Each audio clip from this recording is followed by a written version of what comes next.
We love a cheap car on this channel, don't we? Specifically a cheap Civic Type R. Like, who don't love a Civic Type R? So I've just bought this car here off of one of my subscribers. It is a Championship White Edition FN2 Type R, 2009. It's done a bit of mileage, we'll talk about that in a sec, but it's literally just arrived. It's filthy dirty, it's got a bit of damage all over it, but these cars start at £8,000, and this one, I don't think this one's worth quite that, but we'll talk about that in a sec. But we're going to do the usual thing, go for a little wander around it, go for a little drive in it, talk about HPI. But before we get on with the video, guys, I think we need to give it a clean, don't we? Yeah, we'll do that first, and then we'll do all that other stuff after, all right? Let's get on with the intro.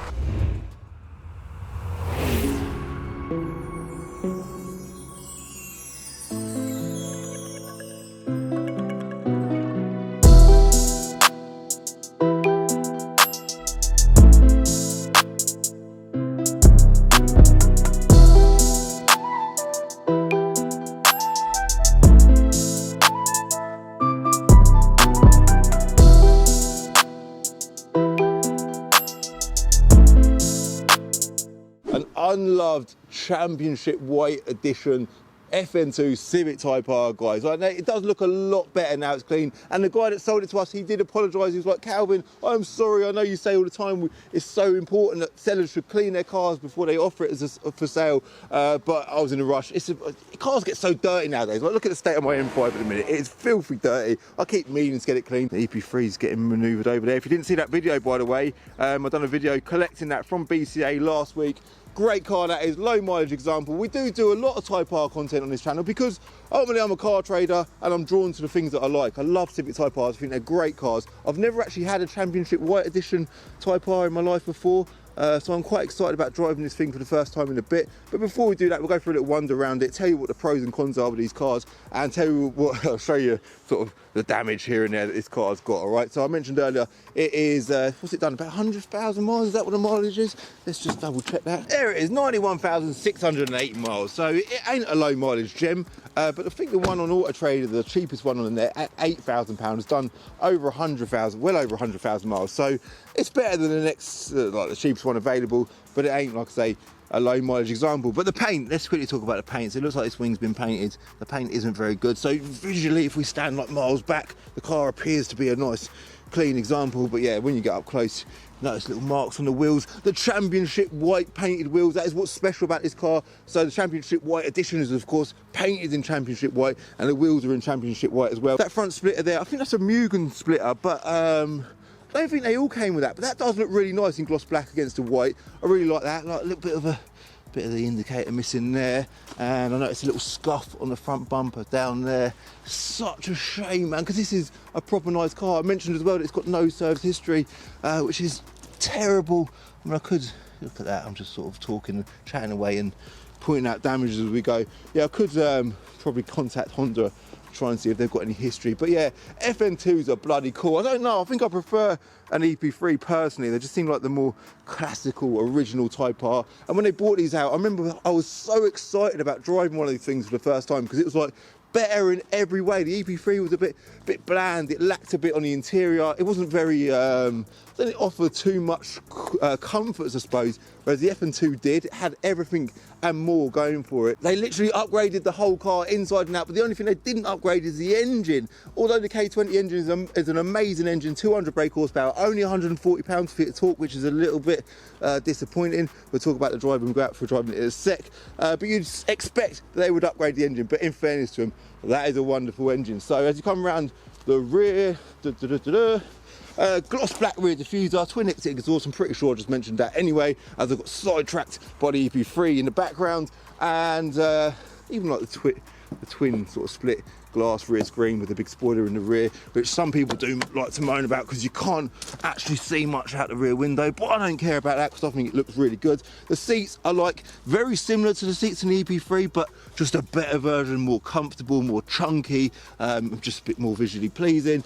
Steering wheel and the cockpit, the whole interior of this thing is a much nicer place to be than it is in the EP3. So all these little wonderful dials here, there and everywhere. Another little screen at the top there, just loads of little bits and bobs going on. So what we're going to be doing now is we're going to go through HPI, because I quickly want to fly through HPI with you, do the usual stuff, and then at long last we will hit the road, all right?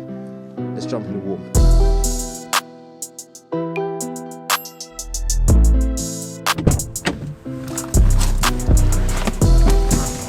even like them door handles, they're just, everything's just more attractive on the FN2 than it is on the EP3. I like this little Mugen gear knob that they've put on here, carbon fibre, very nice. Ah, it's got push button start as well. Sounds very peaceful, I suppose. It's a completely stock car, by the way. It's not had any mods or nothing like that. Let's get this seat set up. Even all the buttons on the steering wheel. Look how high tech this thing is in comparison. This was not actually meant to be a comparison video to an EP3. It's just I've got it fresh in my mind, and I've got to work out how to turn this heating down. Because I drove one a couple of days ago, so adjust this steering wheel. I can go up and down as well as being telescopic, which an EP3 can't do. See, we're spotting even more qualities that this car's got over an EP3. Now let's quickly pull up the HPI. Here we go, LT09 UUR, Honda Civic Type R, Championship White, actually says it on the HPI, well it says Champ, Ivy Tech in white, 6-speed manual, 3-door hatch. HPI spec, there is no data for the spec. One thing I didn't say actually guys, is the biggest bonus that you get with a, I'm gonna spend some dosh. The biggest thing you get with a Championship White Edition over a normal FN2 Type R is an LSD. Like this car's got an LSD. The only Civic Type R with an LSD that I've ever driven before was, we had a JDM EP3 years ago. That was a pre-facelift car. Lovely thing. That was also in Championship White. They come from factory with an LSD, and that thing drove brilliantly. So I am really looking forward to seeing how well this drives compared to a normal FN2. So yeah, spec wise, we ain't got nothing in here, I don't think. Yeah, I'm guessing it's a GT car because it's got the heating controls on the passenger door, which the normal cars don't have. I think it's just silly stuff, but yeah, pretty standard spec car. An NMR, national mileage register check, all clear, so that's pretty good. We obviously know the mileage already, 91,600. Market values, cat book, let's go for cat book, the black book live. Based on that having 130,000 miles, the retail value is £7,095. The trade value is £4,400. So obviously it would be a bit higher than that because the mileage on this is slightly less than the quoted mileage on the app. But values of these cars are really hard to put a guess on, especially one like this with a bit of damage, no history and stuff. All right, free former keepers as well, by the way, that's pretty good. Oh, and the one online, let's quickly flick through the pictures of that one, and this here is the cheapest one available at £8,000. 16 pictures, let's have a look. Big spoiler on the back, I quite like that. Different rear diffuser, definitely a more attractive car. 59 plate car as well. Looks like a nice thing in the pictures. 114,000 miles. Private seller by the looks of things, but yeah, that's a really nice looking car, to be fair. So I would say, although that's got higher mileage, it's probably a more valid. It's hard to say until you look at these cars, you just don't know. So yeah, let's stop banging on, let's hit the road. We are off on our usual little route round the block, down this road, through the windy bends. Very raspy, isn't it? And then across the bumpy road, that's what I was going to say, and then eventually ended up on the dual carriageway to do the draggy time. So yeah, not much noise at all. Obviously rev it up a little bit higher and you'll hit VTEC when we come out of this bend. Here it goes, there it is, really high revving. I do love the way these cars drive, and I think what's funny is, despite it only having 143 brake horsepower, listen to that, that sounds alright for a stock car, doesn't it?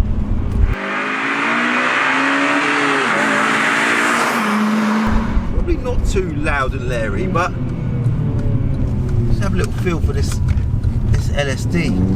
It does feel like it's tugging the front end a lot more than normal. This road is horrible. I moan about it every time I drive down it, but I still drive down it every time I do a video. That rattling around down there, something's rattling around. Another little windy couple of bends here, which I do really like. Yeah. Even then, I'm sure I went round to like nearly 9,000 RPM. Surely not. Let's do that again.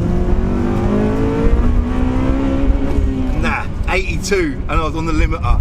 8,200, and even at 8,200 RPM, it don't sound like it's struggling, it don't sound like it's screaming the bloody balls off the car. It sounds like it's all quite manageable. Little rev match there, on the limiter again, third gear. Yeah, you've even got little rev lights in the top left corner of the, we've got like multiple screens in here. I know I mentioned them earlier. Yeah, you've got little rev lights in the top left hand corner of the speedo screen, which is also very nice. I'm pretty sure we've got like a Type R button in here as well, so I'm doing all this talking highly of it. No, is there? Sure there's like a sporty button. There's not, is there? I don't feel like it needs a sports button. It's doing everything as exciting as you'd expect it to do.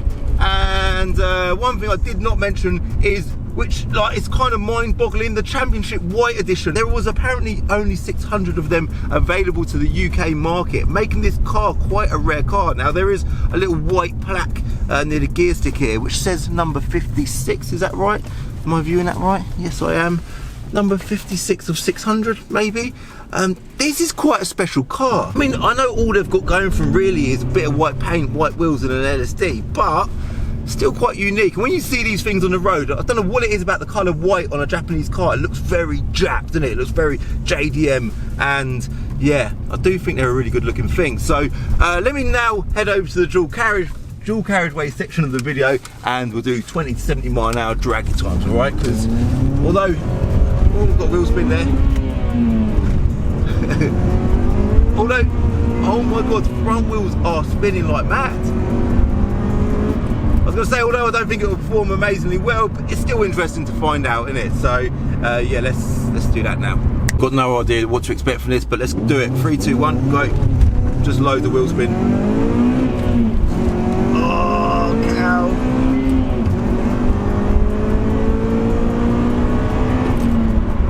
Hold on, yeah, that was a really bad run. I just done 8.15 seconds. Let me, let's do a couple more, yeah? Come on. Come on. VTEC, come on. Done. Them rev lights are a great feature. I love them rev lights. That was better, 7.34 seconds, guys. That's a lot better. That was nearly a whole second quicker than my first run. So let me do a couple more, as usual, off cam. I'll come back to you in a sec and let you know what the quickest time was, all right? This diff is brilliant. Absolutely brilliant. So the draggy tyres, that's what we all want to know about. By the way, if you want to know how this compares to an EP3 Civic Type R, because that would be the obvious thing to do in this video, 20 to 70 mile an hour, I'm going to go back and do that, and I'm going to add it at the end of this video to see if this is quicker or that's quicker. Well, who knows? I think they're very similar in weight, by the way. I think these are about 60 kilos more. They're not a lot heavier. So weight-wise, they're not much difference, but this has got an LSD, so we'll see, yeah? But yeah, I've done multiple runs time and time again, because I did notice with the LSD, despite it's only being a 200 brake horsepower car, it was wheel spinning a lot. The roads are a little bit damp, they're not horrendously damp, so I was battling quite a lot for traction, which was quite strange. So I done a run there at 7.34 seconds, which ironically was almost identical to a Honda S2000, which is a rear wheel drive car. That done it in 7.32 seconds. But then I've done a couple more runs, and I've done one really good run, and the best time I've done was 6.88 seconds, so below 7 seconds. What's strange is at 6.88 seconds, it is just behind the Seat Leon Cupra and the Planet of Dreams Golf GTI. So by the way, if you want to win the Golf GTI for free, hit the link in the description and get on it. Rules are, you've got to be subscribed to my channel, all right? But yeah, quite strange really, because they're all compared cars in the car world, and this car doesn't have a turbo. Those two cars do have turbos. This doesn't have much torque at all, and they obviously do have quite a bit more torque than this does. So really interesting. I'm quite impressed with how well it performs, and I think the summary of the FN2 Type R is, it is visually more attractive than the EP3. Inside and out, it offers more. The cockpit's a nicer place. It's a more comfortable car. It's got so much more going for it. You can sort of feel butt coming, can't you? And then when you drive it, it sounds quite calm, but it is very quick. And then when you look at draggy times, it performs better than you'd expect it would. So it probably over exceeds your expectations, if anything, when you drive it. This particular one with the LSD drives better than a normal one, but for some strange reason, yeah, although I feel massively drawn to these cars, I am a big fan of them. I really like them. I could happily daily drive one of these cars. I just feel like the EP3 is the one. That is like, to me, the notorious, the classic, the original Civic Type R. But not to say that I am not a lover of these, because this is a great car. I am impressed with it. It's just smashed it in this video. It's been an interesting thing to drive today. It's another car ticked off the bucket list, another great bit of stock. This car's just going to go straight out for sale as it is, so we're going to head back now, get it photographed. It will go out unprepared. It will get sold a lot less money than the £8,000 one that's available in the market in a minute, but like I say, it does need a little bit of TLC. So yeah, I'm going to wrap it up, leave it at that. Thank you very much for watching, guys. Hope you liked this video. If you did, hit like, hit subscribe, give me a follow on Instagram. I'll see you in the next video. Bye. Oh wait, before we go, we need to see how quickly the EP3 is, don't we? Let's do that now. Look at this car, look, Premier Edition, look at them Recaro seats, no traction control, no extra adjustment on the steering wheel. Let's see what it does 20 to 70 mile an hour in. Ready? 3, 2, 1. Oh, wheel spin there, gentle on the throttle. Oh. Third gear. Yeah, I can definitely do better than that. Let me do a couple more. A few moments later. Yeah, you know the Civic Type R, that's like my favourite Civic Type R of all time. Yeah, it's not quicker than the FN2 Type R, guys. I've just done an absolutely crazy amount of runs, and I can't get this car to do 20 to 70 mile an hour in less than 7 seconds. In fact, the quickest time I've done it in was 7.11. Yeah. Something else I do want to point out is the VTEC on the FN2 Type R feels like it's a bit stronger. It's a bit more fierce. It kicks in a bit harder than the EP3, which again I wouldn't expect. But in fairness, this has got 2 horsepower less than that car. It's got a whole 2 horsepower more. So it's not even a fair comparison, is it? So yeah, I'm going. See you later, guys.